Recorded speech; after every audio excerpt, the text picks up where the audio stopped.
ሰላም ጤና ይስጥልን እጅጉን የተወደዳችሁና የተከበራችሁ የአሁን ስፖርት አድማጭ ተመልካቾቻችን እንደምን አደራችሁ። የዕለተ ቅዳሜ የጠዋት ስፖርታዊ መረጃዎችን ከእናንተው ከሆነው ከአሁን ስፖርት ይዘን መጥተናል። ከመረጃዎቻችን መካከል እንግዲህ ዛሬ አንድ ተጠባቂ ጨዋታ አለ። ምሽት 1 ሰዓት ተኩል ላይ አርሰናል ኒውካስልን በሚያስተናግድበት ጨዋታ ቡካዮ ሳካ እንዲሁም ሪካርዶ ካላፊዮሪ እንደሚመለሱ አሰልጣኝ ሚኬል አርቴታ አረጋግጠዋል። በቼልሲ መረጃዎቻችን ደግሞ ቼልሲዎች እንግዲህ ምናልባትም ሴስክ ፋብሪጋስን ሊያመጡ የሚችሉበት እድል እንዳለ ፍንጮች እየወጡም ነው የሚገኙት። ስለሱም እንገልጽላችኋለን። አሰልጣኝ ማይክል ካሪክ ያነሳቸው ሀሳቦች አሉ ነው። ብሩኖ ፈርናንዴዝም እንዲሁ ስለ ማንቸስተር ዩናይትድ ስለተለያዩ ሀሳቦች በፖድካስት ላይ ያነሷቸውን ሀሳቦች በማንቸስተር ዩናይትድ ቤት እንመለከታለን። ስለ ዝውውርም የምናነሳቸው መረጃዎች ይኖራሉ። በሊቨርፑል ቤት እንግዲህ አሰልጣኝ አርኔ ስሎት ያነሷቸው የፕሬስ ኮንፈረንስ ሀሳቦችን የምንመለከት ይሆናል። ፔፕ ጋርዲዮላ ከዛሬው ተጠባቂ መርሃ ግብር በፊት እንግዲህ የሰጧቸው ሀሳቦች አሉ። በተለይም በኤፍኤ ካፑ የሚያደርጉት ተጠባቂ መርሃ ግብርም አለ። ስለሱ የምናነሳቸው መረጃዎች አሉ።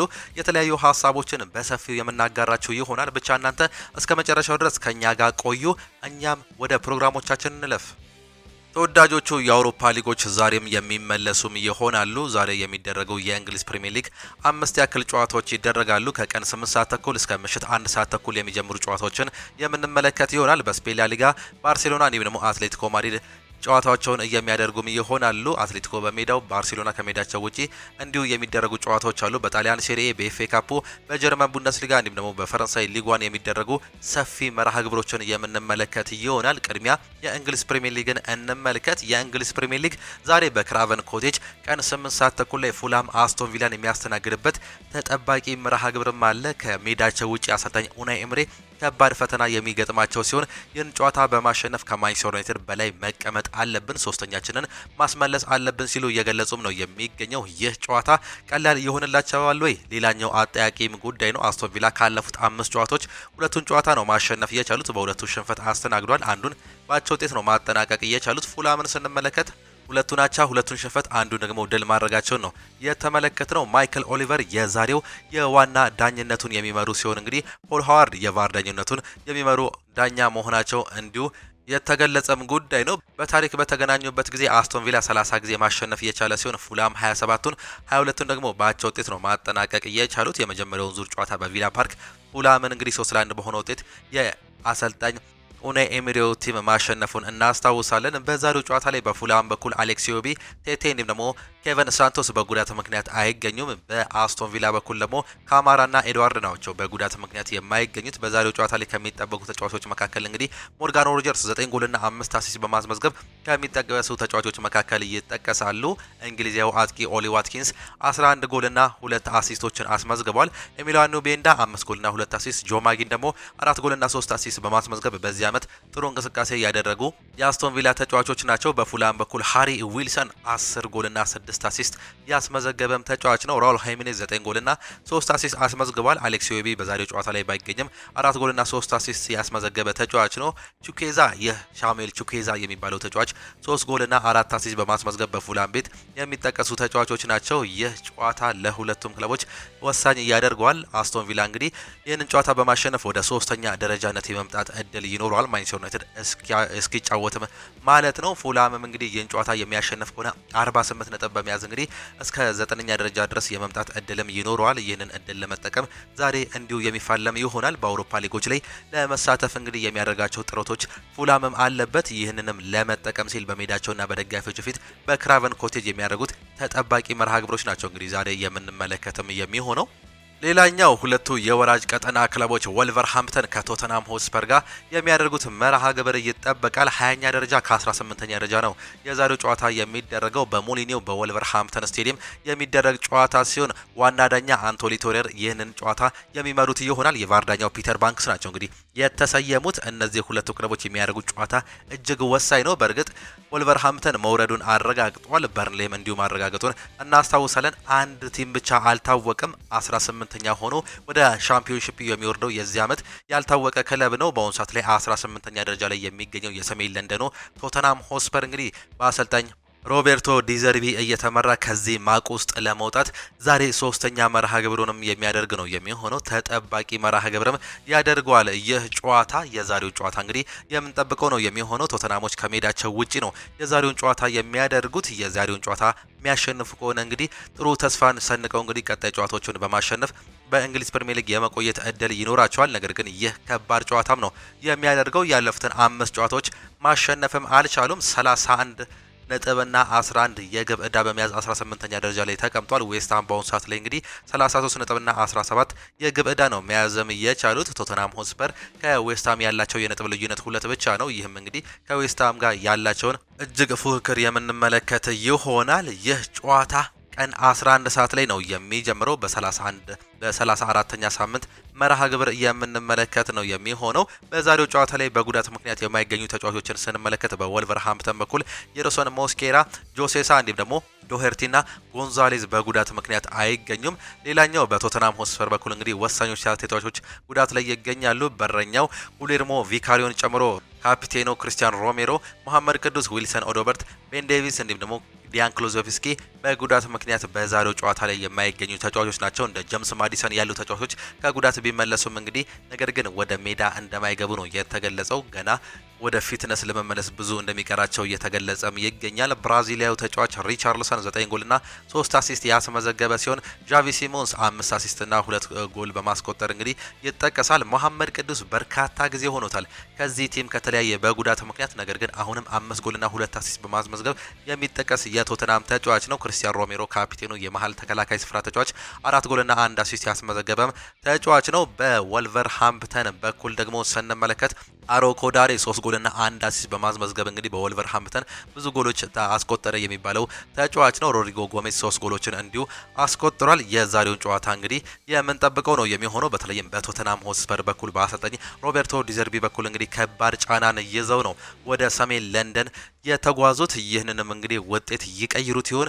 ቶተንሃምን በእንግሊዝ ፕሪሚየር ሊግ ያስቀሩት ይሆን? እንመለከተዋለን። ሌላኛው ዌስትሃም ከኤቨርተን ጋር የሚያደርጉት ተጠባቂ መርሃ ግብር አለ። በተመሳሳይ ሰዓት ነው የሚደረገው። ይህ ጨዋታ እንግዲህ ለቶተንሃምም ሆነ ለዌስትሃም ወሳኝ እንደሆነ ነግረናቸዋል። የ2 ነጥብ ልዩነት ብቻ ነው በሁለቱ ክለቦች መካከል የሚገኘው። ዌስትሃም በለንደን ስቴዲየም በሜዳቸው ኤቨርተንን የሚያስተናግዱም ይሆናሉ። ይህ ጨዋታም ሌላኛው ተጠባቂ መርሃ ግብር ነው የሚሆነው። ኤቨርተኖች እንግዲህ በአሁኑ ሰዓት ላይ አውሮፓ ታላላቅ ሊጎች ላይ ለመካተት የሚያደርጉት ጥረትም እድልም አላቸው። 10ኛ ደረጃ ላይ ነው የሚገኙት። ይህን ጨዋታ የሚያሸንፉ ከሆነ እስከ 7ኛ ደረጃነት የመምጣት እድልም አላቸው። ይህ ማለት ደግሞ የኮንፈረንስ ሊግ ወይም ደግሞ የዩሮፓ ሊግ እድላቸውን የማመቻቸት ሰፊ እድል ይኖራቸዋል። ይህንን ለመጠቀም ሲሉ ከሜዳቸው ውጪ ሌላ ከባድ ፈተናን የሚገጥሙም ይሆናሉ። ዌስትሃም ዩናይትድ በኑኖ ስፕሪንቶ ሳንቶ እየተመራ እንግዲህ ከወራጅ ቀጠናው መውጣት ችሏል። ነገር ግን በ2 ነጥብ ልዩነት ብቻ ነው መቀመጥ እየቻለው። ይህን ጨዋታ አሸንፎ የመራቅ እድሉን ለማስፋት በሜዳውና በደጋፊዎቹ ፊት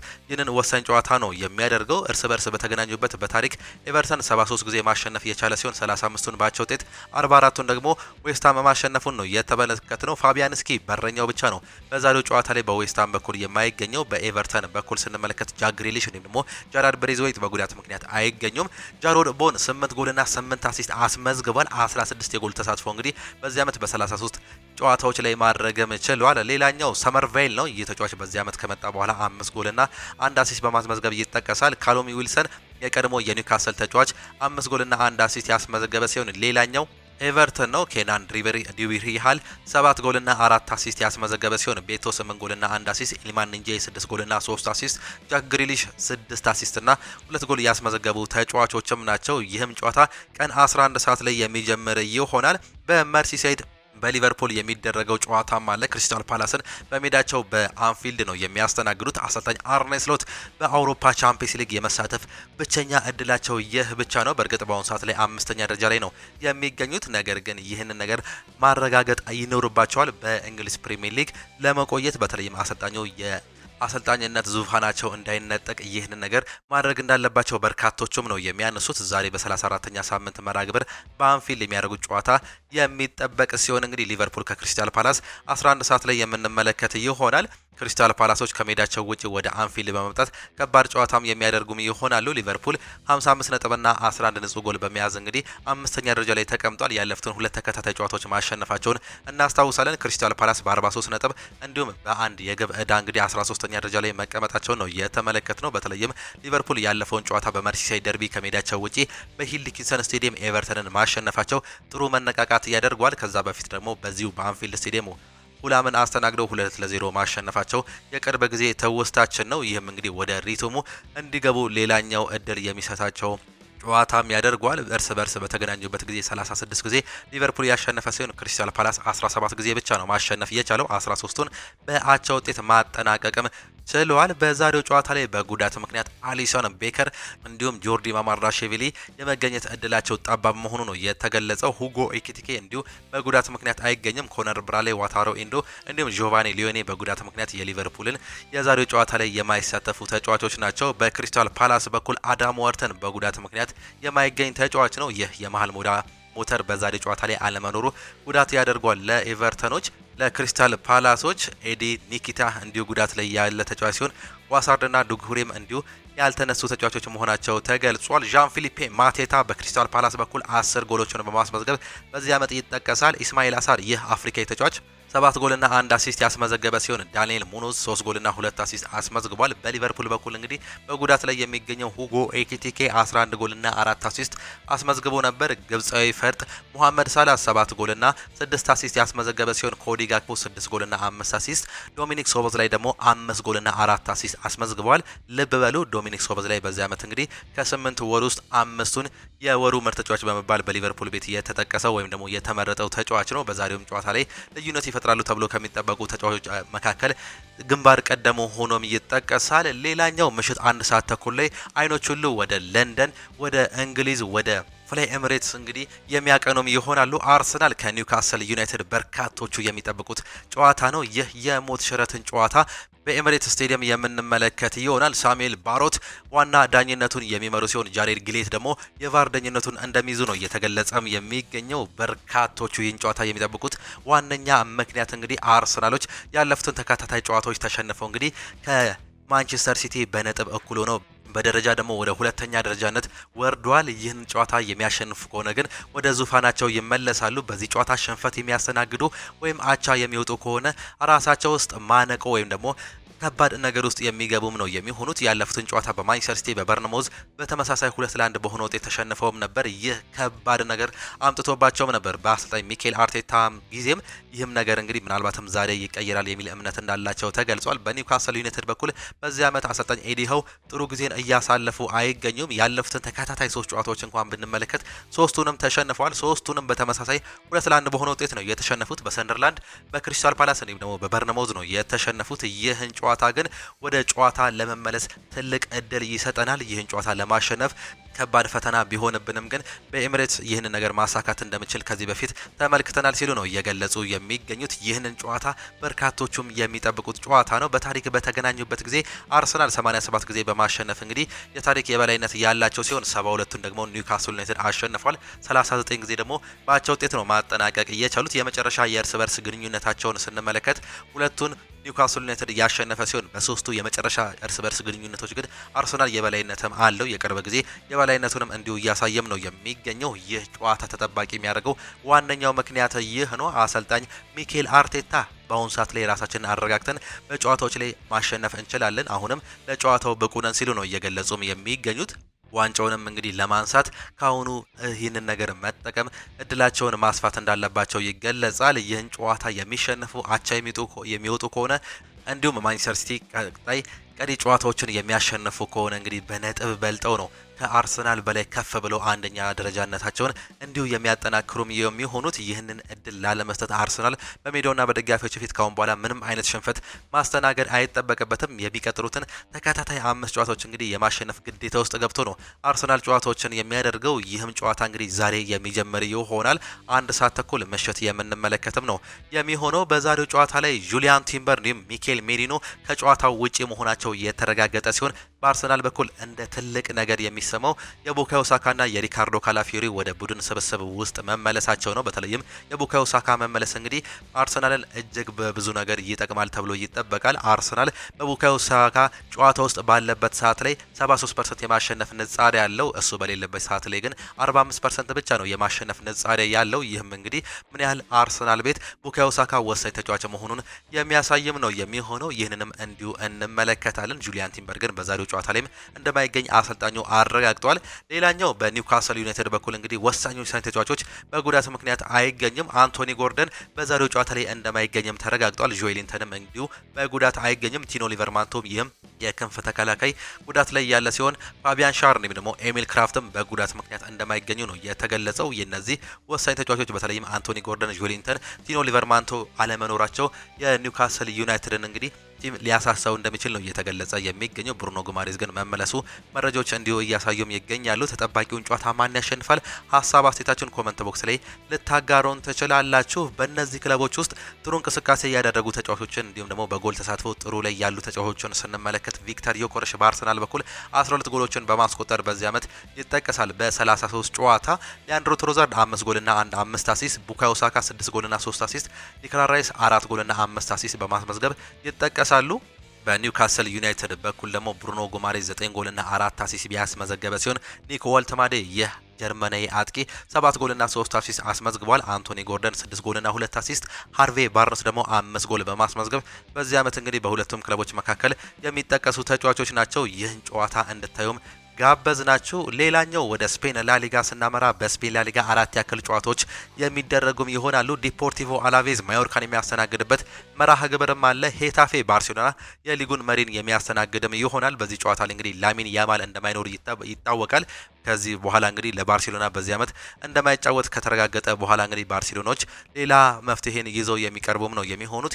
ሄታፌ 6ኛ ደረጃ ላይ መቀመጥ እየቻለ ሲሆን በዩሮፓ ሊጉ የሚያሳትፈውን ቦታ ለመያዝ እንግዲህ ከሪያል ቤቲስ ጋር እንዲሁ ግብ ውስጥ ነው የሚገኘው። ይህ ጨዋታ ተጠባቂም ነው የሚያደርገው። ያላቸው የነጥብ ልዩነት 5 ብቻ ነው ከሪያል ቤቲስ ጋር። ባርሴሎና ምንም እንኳን ሪያል ማድሪድ ጋር ያላቸው የነጥብ ልዩነት በደንብ ሰፋ ቢልም እንግዲህ አሁንም ማሸነፍ አለብን ሲሉ አሰልጣኙ እየገለጹም ነው የሚገኙት። በጉዳት ምክንያት የማይገኙ የባርሴሎና ተጫዋቾችን ስንመለከት እንደነገርናችሁ ላሚን ያማልን ጨምሮ ኤሪክ ጋርሺያ፣ ራፊኒያ፣ ማርክ በርናል፣ ክሪስቲያንሰን እንዲሁም ደግሞ ሄርናንዴዝ በጉዳት ምክንያትም አይገኙም። እነዚህ ወሳኝ ተጫዋቾች በዛሬው ጨዋታ ላይ እንደማይገኙም ተረጋግጧል። ላሚን ያማል 15 ጎልና 11 አሲስት በማስመዝገብ ድንቅ ዓመትን እያሳለፈም ነበር። ካሁን በኋላ ግን አይገኝም። ፌራን ቶሬዝ 14 ጎልና 1 አሲስት፣ ራፊኒያ 11 ጎልና 3 አሲስት አስመዝግበዋል። በሄታፌ በኩል ስንመለከት ሉዊስ ሚላ ነው 9 ጎሎችን በማስቆጠር እንግዲህ የሚጠቀሰው ጥሩ ተጫዋች የሚባለው። በጣሊያን ሴሪያ 3 ያክል ጨዋታዎች ይደረጋሉ። ፓርማ ከፒሳ፣ ቦሎኛ ከሮማ፣ ሄላስ ቬሮና ከሊቼ ጋር የሚያደርጉት መርሃ ግብርም ይኖራል። በጀርመን ቡንደስሊጋ ኮሎኝ ከባየር ሊቨርኩሰን፣ ኦግስበርግ ከኢንትራንክ ፍራንክፈርት፣ ሄዴኒየም ከሴንት ፖሊ፣ ወልፍስበርግ ከቦርሲያ ሞንቼግላድባ፣ ሜንዝ ከባየር ሙኒክ እንዲሁም ደግሞ ሃምበርገር ከሆፈንሄም ጋር የሚያደርጉት መርሃ ግብሮችም አሉ። በፈረንሳይ ሊጓን ኦሎምፒክ ሊዮን ከአግዠር ጋር የሚያደርጉት መርሃ ግብር ይጠበቃል። አንገርስ ከፓሪስ ሰን ጀርሜን እንዲሁ የሚጠበቅ ሌላኛው መርሃ ግብር ሲሆን ቶሉስ ከሞናኮም እንዲሁ ይጫወታሉ። በኤፍኤ ካፕ አንድ ተጠባቂ መርሃ ግብርም አለ። ማንቸስተር ሲቲ ከሳውዛምፕተን ጋር የሚያደርጉት ከባዱ መርሃ ግብር ይጠበቃል። ይህ ጨዋታ እንግዲህ ለፍጻሜ የሚደረግ ጨዋታ ነው። በሴሚ ፋይናል ነው ይህ ጨዋታ እንግዲህ የሚደረገው 12 ሰዓት ከሩብ ላይ የሚጀምርም ጨዋታ ነው። በዌምብሌ ስቴዲየም የሚደረግ ጨዋታ ነው። ይህ ጨዋታ አሸናፊው እንግዲህ እዛው በዌምብሌ ለፍጻሜ የሚያልፍም ነው የሚሆነው። በዛሬው ጨዋታ ላይ ሩበን ዲያዝ፣ ሮድሪና ሙፍኒ በጉዳት ምክንያት አይገኝም። ይህ ታዳጊም ተጫዋች በዛሬው ጨዋታ ላይ እንደማይገኝ የተገለጸ ሲሆን የሮድሪ አለመኖር ግን ማንቸስተር ሲቲዎችን እንግዲህ በመሀል ሜዳው ላይ ያሳሳል ተብሎም ነው የሚጠበቀው። ይህን ጨዋታ እንድትመለከቱት እንጋብዛቸዋለን። ዌስትሃም ዩናይትድ ያለፈውን ጨዋታ እንግዲህ አርሰናልን 2-1 አሸንፈው መምጣቱን የምናስታውሰውም ጉዳይ ነው። በዛሬው ጨዋታ ላይ እንደ አንቷን ሴሜኒዮ፣ ኤርሊንግ ብሮት ሃላንድ፣ ሪኮሊዮስ እና ሪያን ቸርኪ የመሳሰሉ ጨዋታ ቀያሪ ተጫዋቾች እንግዲህ በዛሬው ጨዋታ ላይ ልዩነት ሊፈጥሩ ይችላሉ። ነገር ግን አሰልጣኙ ምናልባትም አንዳንድ ታዳጊ ተጫዋቾችን በእነዚህ ቦታ ላይ ሊጠቀሙ ይችላሉ። ለምሳሌ እንደ አንቷን ሴሜኒዮ ያሉ ተጫዋቾችን በማሳረፍ እንደ ሳቪኒዮ ያሉ ተጫዋቾችን ሊጠቀሙ ይችላሉ። ሪያን ቸርኪ፣ ኤርሊንግ ብሮት ሃላንድ ደግሞ በኦማር ማርሙሽ የመሳሰሉ ተጫዋቾች ቦታ እንዲከቨር ሊደረግ እንደሚችል ነው መረጃዎችም የሚያሳዩት። ይህን ጨዋታ እንዲሁ እንድታዩም ሌላኛውን ጨዋታ ጋበዝ ናችሁ።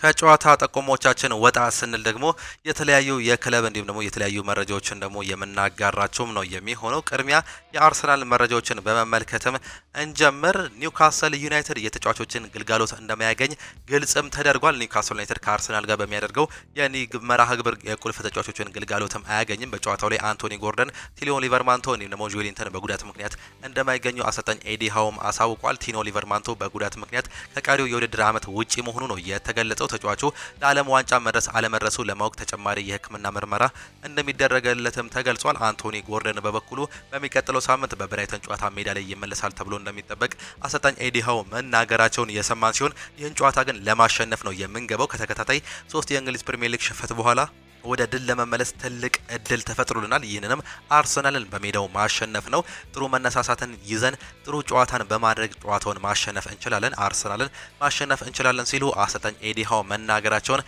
እየሰማንም ነው የምንገኘው። ቡካዮ ሳካ ወደ ቡድን ስብስብ መመለሱም ነው የተገለጸው። ቡካዮ ሳካ ዛሬ ኒውካስልን ወደ ቢገጥመው ቡድን ስብስብ ውስጥ እንደሚካተት አሰልጣኝ ሚኬል አርቴታ አሳውቋል። በተጨማሪም ተከላካዩ ሪካርዶ ካላፊዮሪ በቡድኑ ስብስብ ውስጥ እንደሚካተት ነው የተገለጸው። በሌላ በኩል ጁሊያን ቲምበር አሁንም ከጉዳት አለመመለሱን የገለጹ ሲሆን ዋንጫውን እንደምናሳካ እምነት አለኝም ሲሉ በፕሬስ ኮንፈረንሳቸው አሰልጣኙም ተናግሯል። ሚኬል አርቴታ ስለ ጉዳዩ ምን አሉ የሚለውን ስንመለከት እንግዲህ የዛሬው ጨዋታ ማሸነፍ እንፈልጋለን፣ የመጀመሪያውን ጨዋታ ማሸነፋችን ወደ ድሉ አንድ ደረጃ ያጠጋናል ሲሉም ገልጿል። 5 ጨዋታዎች ይቀረናል። አንዱ ዛሬ ያለን ጨዋታ ነው። ይህን ጨዋታ ለማሸነፍ መግባትም አለብን ሲሉ የገለጹ ሲሆን በተጫዋቾቹ በቡድኑ አባላት እንዲሁም ማሳካት የምንፈልገው ነገር ትልቅ እምነት አለኝ ሲሉ የገለጹ ሲሆን 4 ሳምንታት አሉን፣ ለሁለት ትልቅ ዋንጫዎች እየተፋለምን ነው፣ ገና ነው፣ ሁሉም ነገር መሆን ይችላል ሲሉ ገልጸዋል። ትኩረታችን ስለ ጎል ልዩነት አይደለም፣ ስለ ሁኔታዎች ቀጥሎ እናያለን። አሁን ከተጋጣሚ ቀጥሎ መገኘት እንዲሁም ደግሞ ማሸነፍ ነው ያለብን ሲሉም ነው የሚገልጹት። የዛሬውን ጨዋታ ማሸነፍ እንዲሁም ደግሞ ጨዋታን በጨዋታ ማሸነፍ ያቀርበናል፣ የፈለግነውን እንደምናሳካ በተጫዋቾቹ እንዲሁም ደግሞ ደጋፊዎቹ ሙሉ እምነት አለኝ ሲሉም የገለጹ ሲሆን ተከላካዩ ዊሊያም ሳሊባ መረጋጋት እንዲሁም እስከ መጨረሻው መፋለም አለብን ሲልም ነው የሚገልጸው። የመድፈኞቹ ተከላካይ ዊሊያም ሳሊባ ቡድኑ እስከ መጨረሻው የመፋለሚያ ጊዜ መሆኑን የገለጸ ሲሆን መረጋጋት አለብን የሚለው ሳሊባ በተመሳሳይ ሰዓት ደግሞ ሜዳ ላይ እስከ መጨረሻው መፋለም አለብን፣ ምክንያቱም ጊዜም አሁን ነው ሲልም ይገልጻል። አክሎም የክለቡ አካል የሆነው ሁሉም ሰው ያስፈልገናል ሲል ጥሪ ያቀረበ ሲሆን ምክንያቱም አሁን ላይ ማድረግ አለብን በማለትም ነው የተናገረው። አሁን ትክክለኛው ጊዜ ነው፣ ሜዳ ላይ ያለንን ሁሉ መስጠት እንዲሁም ደግሞ እስከ መጨረሻው መፋለም አለብን ሲል ዊሊያም ሳሊባ ያረጋገጠውም ጉዳይ ነው። ማርቲኔሊም ይናገራል። ጋብሪኤል ማርቲኔሊ አላማችን ፕሪሚየር ሊጉን ብቻ ማሸነፍ ነው፣ ይህንን ማሻካት አለብን ሲልም ነው ይሁኑ ተጫዋች የሚናገረው። በቀሪ 5 ጨዋታዎች ትኩረታችንን በእጥፍ ማሳደግ አለብን ያለው ጋብሪኤል ማርቲኔሊ አላማችን ፕሪሚየር ሊጉን ማሸነፍ ነው ሲልም ይቀጥላል። አክሎም በአርሰናል ታሪክ ውስጥ ስማችንን መጻፍ እንፈልጋለን፣ ይህን ደግሞ ማሳካት እንደምንችል አምናለሁ ሲል መግለጹንም ሰማን። ማንቸስተር ዩናይትድ እንዲሁም አርሰናል ኤደርሰን ላይ ፍላጎት እያሳዩም ይገኛሉ። አትሌቲኮ ማድሪድ ከተጫዋቹ ጋር በግል ጉዳዮች ቢስማማም ከአታላንታ ጋር ስምምነት ላይ መድረሱም ግን አልቻሉም። በዚህም ምክንያት አትሌቲኮ ሌሎች አማራጮችን ማየት የጀመሩ ሲሆን ጆ ጎሜዝን ለማስፈረም ከወልቭስ ጋር ድርድር መጀመራቸው ቤን ጃኮብስ ይገልጿል። ነገር ግን አምና ማንቸስተር ዩናይትድ ይህን ተጫዋች ብራዚላዊ ተጫዋች ኤደርሰንን ሲፈልግም ነበር። አሁንም ስሙ ከማንቸስተር ዩናይትድ ጋር መያያዙ ምናልባትም በክረምት ከመሀል ሜዳ ተጫዋቾች ከሚፈለጉ ተጫዋቾች መካከል አንደኛው ያደርገዋል ሲልም ነው መረጃዎችም የሚያሳዩት። በአሁኑ ሰዓት ላይ እንግዲህ የጆ ጎሜዝም ጉዳይ በማንቸስተር ዩናይትድ ቤት ስሙ የተያዘ መሆኑን ሰምተናል። ሌላኛው ብሩኖ ፈርናንዴዝ ስለ 2026 የዓለም ዋንጫ እንዲሁም ስለተለያዩ ሀሳቦች በርካታ ሀሳቡን በፖድካስት ላይም ተናግሮም ነበር። ይህ ዓለም ዋንጫ ክርስቲያኖ ሮናልዶ አሸናፊው ሲያጠናቀቅ ማየት አስደናቂ ነገር ይሆናል፣ እንደምናሳካ በእውነት ተስፋም አድርጋለሁ። ለሊቨርፑል ብቻ ሳይሆን ክርስቲያኖ ለእግር ኳስ እንዲሁም ለዓለም ለሰጠው ነገር ሁሉ ይገባዋል ሲልም ይናገራል። በዩናይትድ የቆየሁት አሁንም በዚህ ክለብ ያልጨረስኩት የቤት ስራ እንዳለ ስለተሰማኝ ነው ሲል የገለጸ ሲሆን በእርግጥ የሳውዲው ጥያቄ ከነዛ ገንዘቦች ጋር መያያዙም ይታወቃል። በጣም ትልቅ ነገር ነበርም። ባለቤቴ ልክ እንደኔ ነገሮችን በምክንያታዊ የምታይም ሴትነት በዓለም ላይ ቁጥር 1 ባለጸጋ መሆን አልፈልግም። እኛ የፈለገው ህልማችንን ያሳኩ ከልጆቻችን ጋር ያማረ ህይወት የሚመሩ በተቻለ መጠን ብዙ ስኬቶችን ለማስመዝገብ የሚጥሩ ሰዎችን መሆንን ብቻ ነው። ገንዘብ አያጓጓኝም።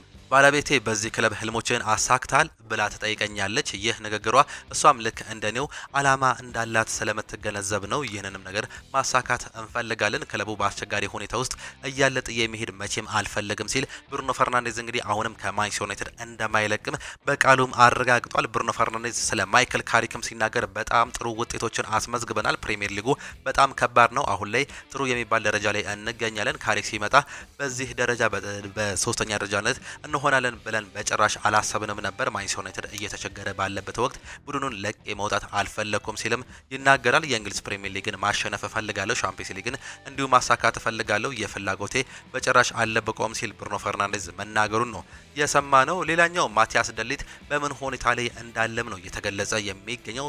የማንቸስተር ዩናይትድ የመሃል ተከላካይ ማቲያስ ደሊት ከረጅም ጊዜ በኋላ ልምምድ ሲሰራም ታይቷል። ተጫዋቹ አሁን ላይ ወደ ልምምድ መመለሱ እንዲሁም ደግሞ የግል እንቅስቃሴዎች መስራት መጀመሩ ነው የተገለጸው። ማቲያስ ደሊት ከክለቡ የሕክምና ቡድን ጋር ሆኖ የማገገሚያ ሂደቱን እንዳደረገ ነው የተገለጸው። አሁን ላይ የተጫዋቹ ትኩረት ወደ ሜዳ ለመመለስ ሙሉ ብቃቱን መልሶ ለማግኘት እንደሆነ የተገለጸ ሲሆን ልምምዶችን በሰፊው እንዳደረገ መረጃዎችም ያሳያሉ። በቅርቡም ወደ ሜዳ እንደሚመለስ መረጃዎች እያሳዩ እንደሚገኙም ሰማን።